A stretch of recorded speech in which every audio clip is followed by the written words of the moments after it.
In this video, I will show you two different ways to highlight text in Premiere Pro.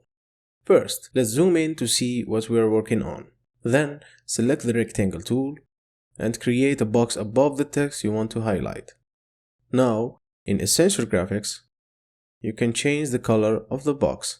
In this case, I'll go for yellow. To make the text visible, go to the Effects control and change the blend mode to darken or multiply.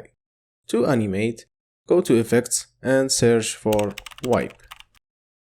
Drag and drop it at the beginning of the video. And you can extend the effect to make it slow or fast. The second method is to animate your box manually. Go to Effects Controls and click on Anchor Point. Move this anchor point to the left side of the box. Then disable the Uniform Scale. Move your clip and create a keyframe in Scale Width. Go to the beginning and lower the scale to 0. Select both of them, right-click and ease out to make it smooth. This will create a simple highlight animation.